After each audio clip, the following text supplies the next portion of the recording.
Bonjour et bienvenue. Aujourd'hui, on va décortiquer ensemble comment créer un chatbot qui soit vraiment efficace en partant de zéro.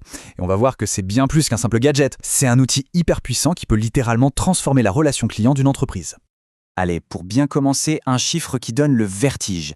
500 milliards de dollars. C'est la taille que le marché mondial de l'IA devrait atteindre d'ici 2028. C'est juste colossal. Et au cœur de tout ça, on retrouve les chatbots.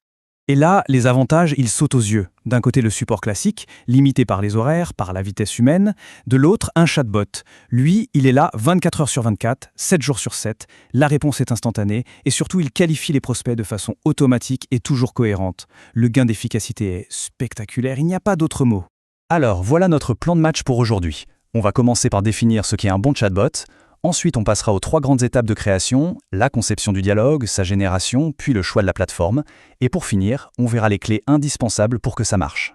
Ok, première partie, le rôle du chatbot. Il faut vraiment le voir, non pas comme un outil, mais comme un membre de l'équipe à part entière. Un assistant numérique qui ne se fatigue et ne dort jamais. Son rôle premier, en fait, c'est d'être une sorte de filtre intelligent. Il va intercepter toutes les demandes, répondre aux questions les plus simples, et surtout, il va identifier les prospects qui sont vraiment sérieux pour les envoyer aux bonnes personnes. Ça permet aux équipes de se concentrer là où il y a le plus de valeur. On attaque la première étape, la conception. Et honnêtement, c'est sans doute la phase la plus importante. Un chatbot qui est mal pensé dès le départ, il est voué à l'échec. C'est vraiment ici qu'on pose toutes les fondations de l'expérience.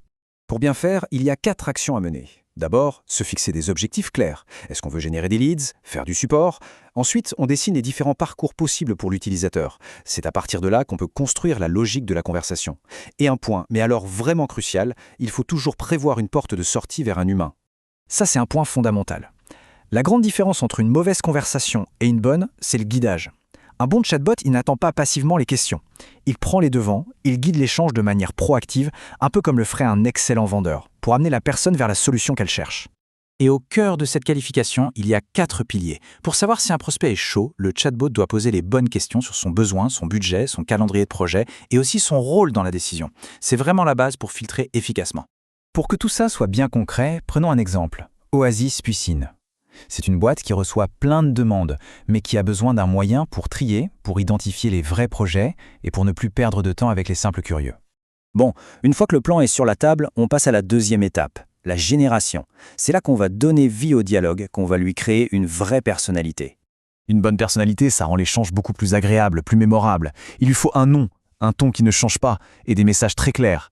Par exemple, dire « Je suis là pour vous aider à choisir la piscine de vos rêves », c'est quand même bien plus engageant que le fameux « Comment puis-je vous aider » qui est très très vague. Avec les nouvelles IA génératives, il y a une compétence qui est devenue absolument clé, le prompt engineering. En gros, c'est l'art de bien formuler ses instructions pour que l'IA se comporte exactement comme on le souhaite. C'est presque plus de la communication que du code en fait. Tenez, voilà un exemple de prompt tout simple mais super efficace. En une seule phrase, on a défini le rôle du bot, son ton amical et sa mission. C'est cette instruction de départ qui va vraiment conditionner toutes ses réponses par la suite. Et pour que la conversation reste fluide, il y a quelques règles d'or. Toujours des messages courts, moins de 3 lignes, c'est l'idéal. Il faut varier les réponses pour ne pas avoir l'air d'un robot. Et surtout, la règle numéro 1, toujours offrir une porte de sortie vers un humain. Il n'y a rien de pire que de se retrouver bloqué dans une impasse. Ok, le plan est prêt, la personnalité est définie. Il est temps de passer à l'étape 3, le choix de la plateforme. C'est là qu'on va choisir le bon outil pour construire et déployer notre chatbot. Le choix va vraiment dépendre des objectifs. Pour faire du marketing sur les réseaux sociaux, un outil comme ManyChat est parfait. Si le but c'est de s'intégrer à fond avec un CRM de vente, alors HubSpot est une évidence. Pour une expérience client complète, Intercom est très puissant. Et enfin, pour des projets sur mesure qui demandent un peu de code, BotPress est la référence. On arrive à la fin. Pour conclure, résumons les clés du succès. Ce sont vraiment les piliers qui font la différence entre un chatbot qui frustre et un chatbot qui convertit. Donc si on doit retenir 4 choses, ce serait ça. D'abord, une personnalité attachante. Ensuite, la simplicité, des conversations claires et directes. Troisièmement, des tests, encore et encore, pour toujours s'améliorer. Et enfin, l'escalade vers un humain. N'oublions jamais que l'automatisation doit servir l'humain, pas le remplacer. Pour finir, la vraie question aujourd'hui, ce n'est plus est-ce qu'il faut un chatbot, mais plutôt par où est-ce qu'on commence. Et le meilleur conseil est assez simple. Il faut identifier la tâche la plus répétitive, que ce soit au service client ou dans les ventes, et commencer par automatiser celle-là. C'est vraiment le chemin le plus court pour créer de la valeur rapidement.